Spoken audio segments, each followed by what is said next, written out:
My wife cleaned out my bank account while I was unconscious in the hospital. I deserve this after everything I've done for you, the message said. I replied with a single thumbs up.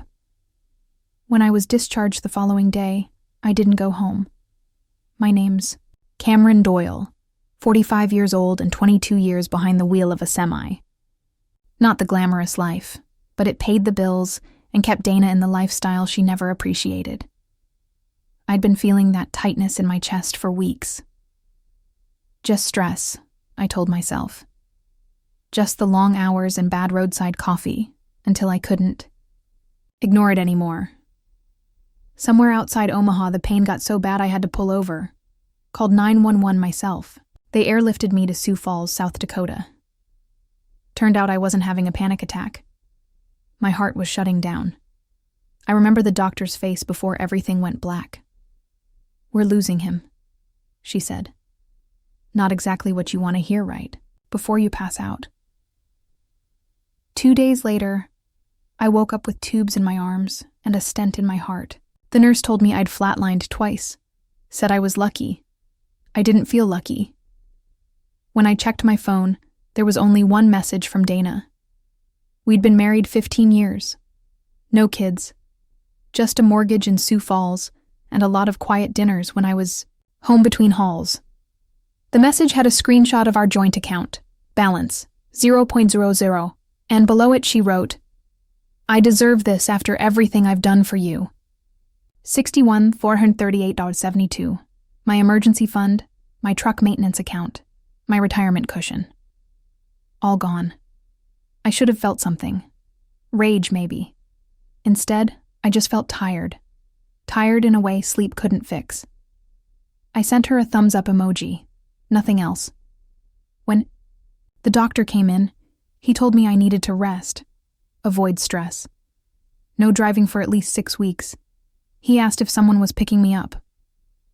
Tomorrow, I lied. That night, I made a call to my brother Jeff. He lived on the other side of town. Hadn't spoken to him in months. Not because we were fighting. We just lived different lives. "Need a favor?" I said. "Name it," he answered without hesitation. "Need a place to crash for a few days, and I need you not to tell Dana." There was a pause.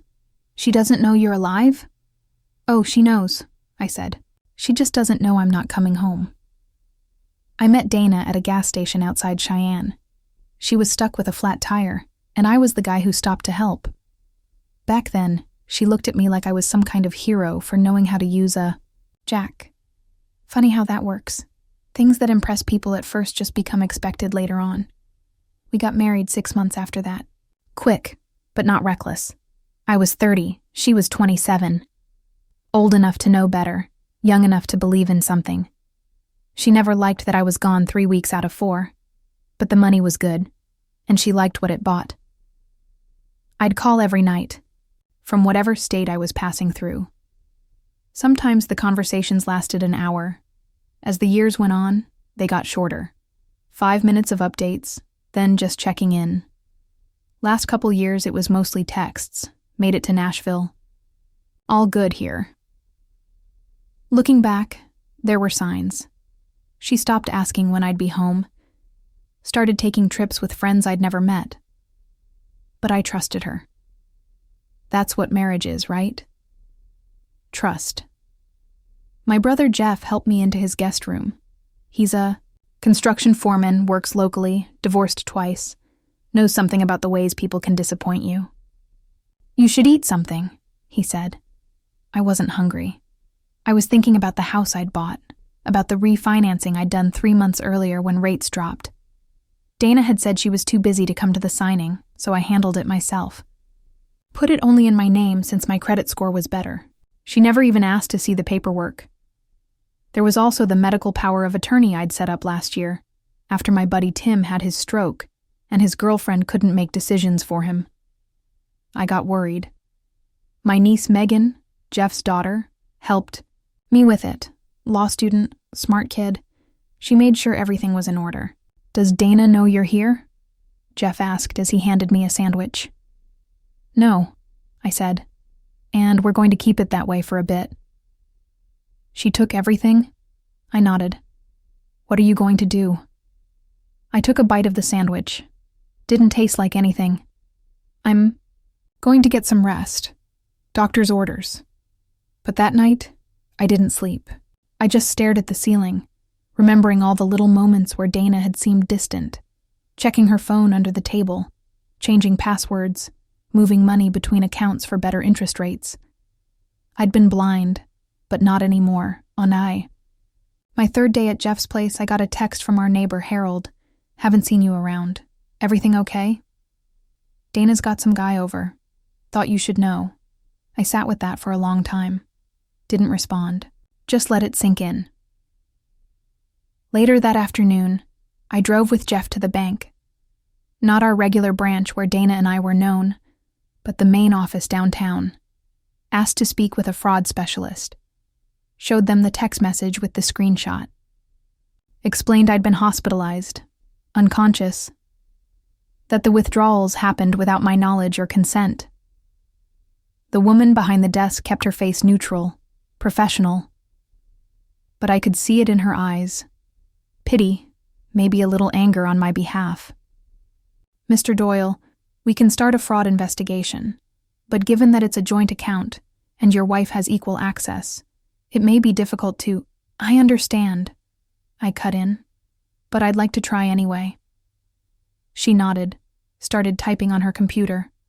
We'll need records from the hospital confirming your stay, particularly documentation of when you were unconscious or incapacitated.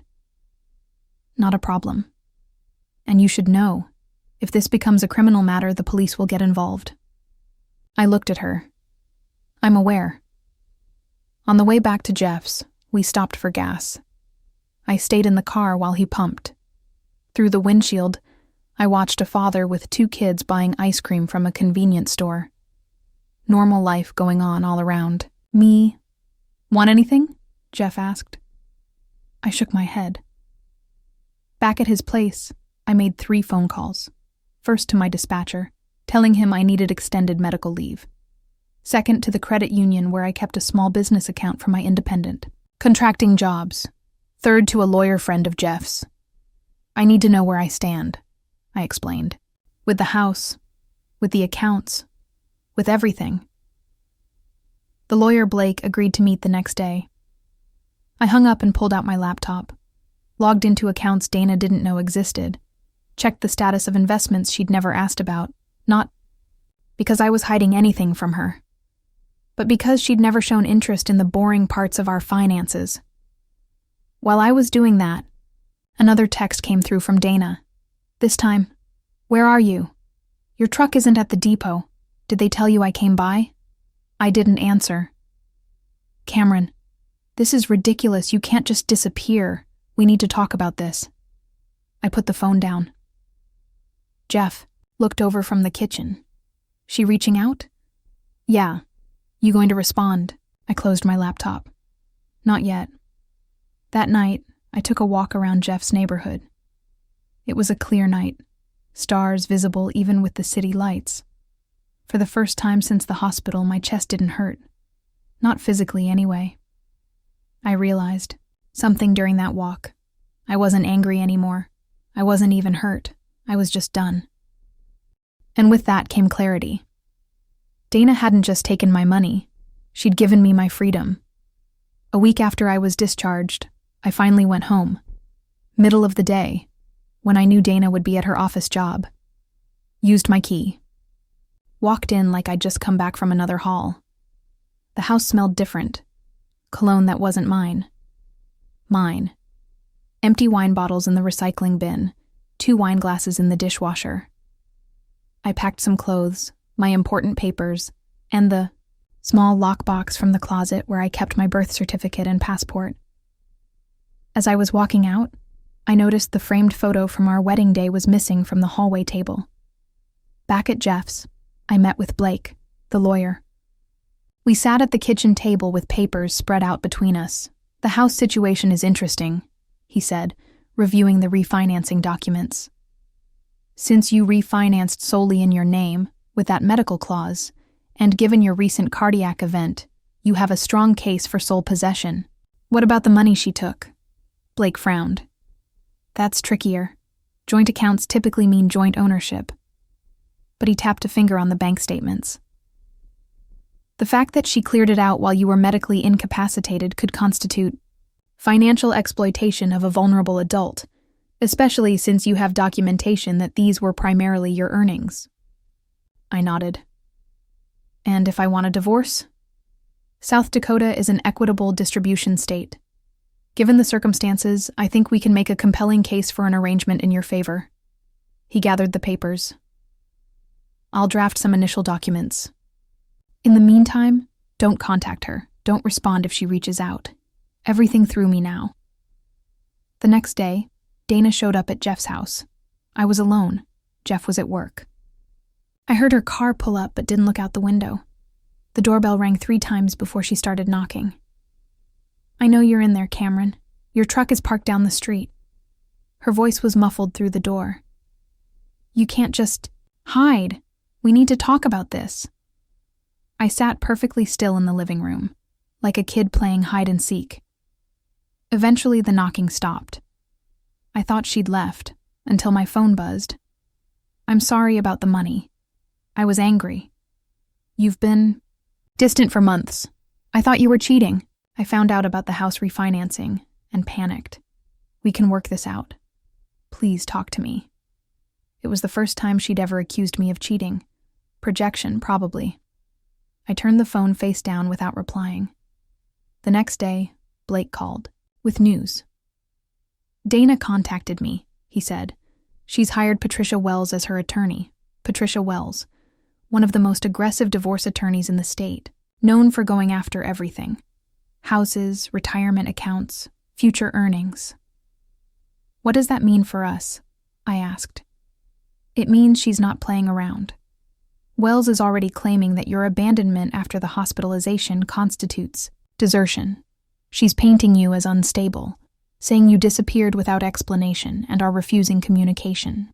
I let out a long breath. So what now? Now we get ahead of this.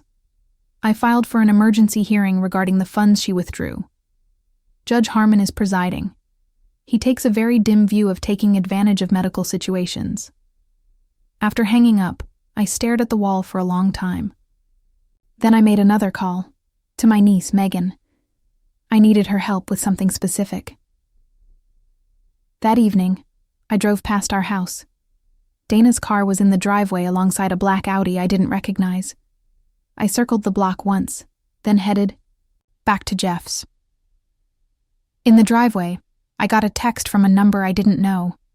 This is Patricia Wells. I represent Dana Doyle. Any further surveillance of my client will be documented as harassment. All communication must go through proper legal channels. They were watching me. I was watching them. And now, the gloves were off. 2 weeks after that first meeting with Blake, we had our day in court. Emergency hearing regarding the withdrawn funds. Dana was there with Patricia Wells, both in sharp suits. I wore the only tie I owned, the one I kept in my truck for unexpected funerals on the road.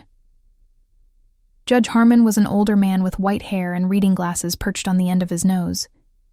He reviewed the filings without expression, occasionally looking up at Dana, then at me.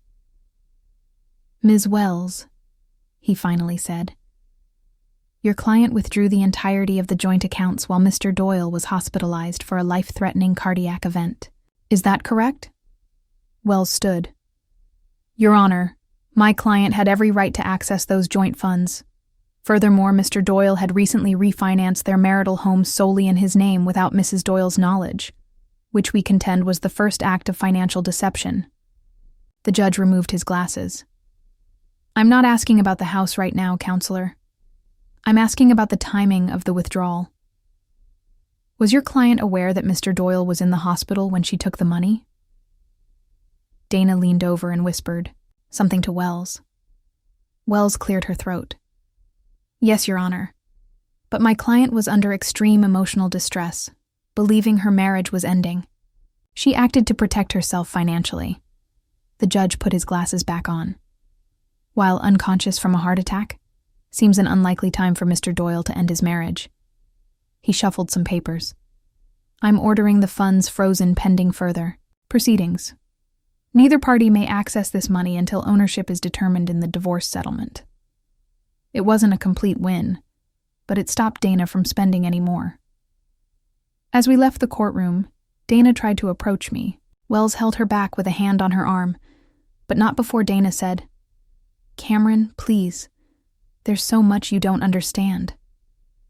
I walked past without looking at her. Outside, Blake was satisfied. This is just the beginning. Now we start. Discovery. Discovery. The part where all the cards get laid on the table. A week later, Blake called me to his office. When I arrived, he had a folder waiting. "We've got something," he said, sliding it across the desk. Inside was a bank statement from an account I didn't recognize. Dana's name was on it. The balance, $127,340.56. "Where did this come from?" I asked. "Your niece found it. Megan's internship at the credit union downtown gave her some insights. This account was opened 18 months ago. Regular deposits, always just under $10,000, just under the reporting threshold. Classic sign of hiding money." "There's more," Blake said. "The deposits align with your long-haul schedule. When you're gone, money goes in." I sat back. "She's been planning this for a year and a half?" Blake shook his head. "I don't think she was planning to leave you, Cameron. I think she was preparing in case you left her." "Why would I leave her? I was working myself to death to provide for us." That's when Blake slid over another piece of paper. A credit card statement, with a hotel charge from a place in Minneapolis. Date, 3 months ago. I'd been in Seattle that week. The name on the reservation was Harold Jensen. Harold, our neighbor, the one who texted me about the guy at our house. Blake's face was grim. "We think Harold has been involved with Dana for some time. He was creating a false trail to make you suspicious while they were together. The betrayal wasn't just Dana. It was coordinated, planned. Harold playing the concerned neighbor while sleeping with my wife. Dana draining our accounts, while I was fighting for my life." I stood up. "What's our next move?" Blake smiled for the first time that day. "That's up to you. But if I were in your shoes, I'd make sure they both regret ever thinking they could get away with this." I spent the next month living at Jeff's, recovering physically while Blake built our case. We had a strategy now. Document everything. Gather evidence of Dana and Harold's relationship. Prove the financial deception.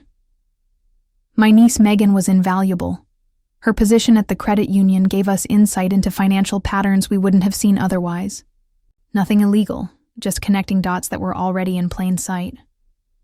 "The account has another person with access," she told me one evening. "Not a joint owner, but an authorized user." "Harold?" I guessed. She nodded. "And there's something else. They've started moving money.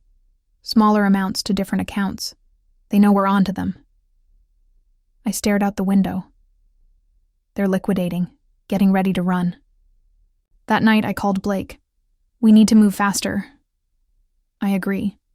But we need to be careful. If we tip our hand too soon, they'll disappear with everything."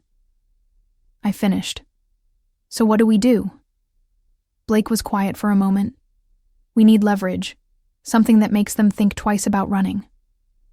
Property line, taking photos with my phone.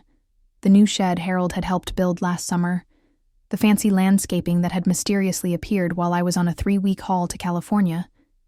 Improvements paid for with my money, likely installed. By Harold. Increasing the property value of the home that was now solely in my name. I sent the photos to Blake with a simple message. Documented. 2 days later, Dana's lawyer called Blake with an unexpected offer. Dana would return 50% of the YI, withdrawn funds in exchange for 50% equity in the house.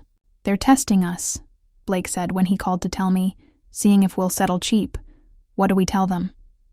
"Nothing yet. Let them sweat." Meanwhile, I made another move. I contacted my trucking company's HR department, explained my situation, and asked about the disability insurance I'd been paying into for 20 years. "You're entitled to 60% of your salary for up to 12 months, the HR representative explained. "Given your cardiac event and the doctor's restrictions, you easily qualify." I filed the paperwork that day, another source of income that Dana didn't know about and wouldn't be included in any settlement discussions. The next week, I had Jeff drive me past our house again. This time I noticed something new. A for sale sign on Harold's lawn. "He's cutting and running," Jeff said. I nodded. "Call Megan." An hour later, Megan confirmed our suspicion. Harold had cleared out his accounts 2 days earlier, nearly $90,000 withdrawn in cashier's checks. I called Blake immediately. "We need to act now. Harold's selling his house. Dana might be planning to go with him." Blake didn't hesitate. "I'll file for an emergency injunction first thing tomorrow, freezing all assets and preventing property sales without court approval." The next morning, I woke to a text from Dana. "We need to talk. Just you and me. No lawyers." I showed it to Jeff. "They're desperate," he said. I nodded. "Good." I forwarded the text to Blake, who replied, "Don't respond. Injunction hearing is at 2 p.m. At 1:30, I was walking into the courthouse when I spotted Dana and Harold together in the parking lot, arguing. They didn't see me. I took out my phone and recorded them from a distance, 30 seconds of evidence showing their relationship, something they'd been careful to hide from legal proceedings. Inside, Blake was waiting. I showed him the video. "Perfect timing," he said. "Judge Harmon is already in a mood today." I straightened my tie. "Then let's not keep him waiting." Judge Harmon's chambers were smaller than the courtroom. Just the judge, the 2 lawyers, Dana and me. Harold wasn't allowed in. He wasn't party to the divorce. The video of them together played on the judge's computer. No sound, but their body language said everything. "Ms. Wells," Judge Harmon said when it finished, "would you care to explain why your client has been declaring under oath that she has no relationship with this neighbor when video evidence clearly shows otherwise?" Wells looked shaken. "Your Honor, the nature of their relationship isn't relevant to the financial matters at hand. It is when financial fraud is being alleged." The judge turned to Dana. "Mrs. Doyle, are you planning to leave the state with Mr. Jensen?" Dana's face went pale. I don't... Let me rephrase," the judge continued. "The court has evidence that you and Mr. Jensen have been moving substantial sums of money, that Mr. Jensen is selling his property, and that you withdrew funds from joint accounts while your husband was incapacitated. This suggests a pattern of deception and intent to flee." He looked at both lawyers. "I'm issuing an immediate freeze on all assets belonging to both Dana Doyle and Harold Jensen. Neither may leave the county without court permission. Additionally," he turned to me, "given Mr. Doyle's medical condition and the evidence of financial exploitation during his incapacity, I'm granting temporary exclusive use of the marital home to Mr. Doyle." Dana made a small, choked sound. "Your Honor," Wells began, but the judge held up a hand. "The exploitation of a medically vulnerable spouse is something this court takes very seriously, Counselor. You're lucky I'm not recommending criminal charges at this time." Blake gathered his papers, trying not to look too satisfied. As we left, Dana caught my eye for the first time. I saw fear there, not of me, but of consequences. 3 months after the hospital, I moved back into our house. My house now. The divorce was finalized faster than anyone expected. Dana didn't fight after the injunction hearing. Harold had disappeared, leaving her to face everything alone. In the end, the judge awarded me the house, my truck, and 80% of our savings. Dana got her car and the remaining 20%. The secret account was split 50-50, but only after she paid my legal fees from her share. I never spoke to her directly again. Everything through lawyers. The last I heard, she'd moved to Minneapolis. Starting over, I guess, I sold the house 6 months later. Too many memories. Bought a smaller place closer to Jeff and Megan. Used some of the money to help Megan with law school. She's going to make a hell of an attorney someday. I don't drive long haul anymore. My heart can't take the stress. Doctor says, found work. Dispatching instead. Home every night. It's quieter than the open road, but there's something to be said for stability. Sometimes people ask if I'm angry about what happened. I'm not. Not anymore. You can't control what others do, only how you respond. Dana thought she was taking everything from me that day in the hospital. Instead, she forced me to fight for myself in a way I never had before. Last week, I was cleaning out some old boxes and found our wedding album. Thought about throwing it away, but didn't. Just put it back in the box. It's part of my story now. Not the end, just a chapter. The heart attack nearly killed me. The betrayal nearly broke me, but I'm still here. Changed, maybe stronger. Definitely. Some lessons you learn the hard way. Some people you lose for good reason. And sometimes the life you rebuild is better than the one you lost.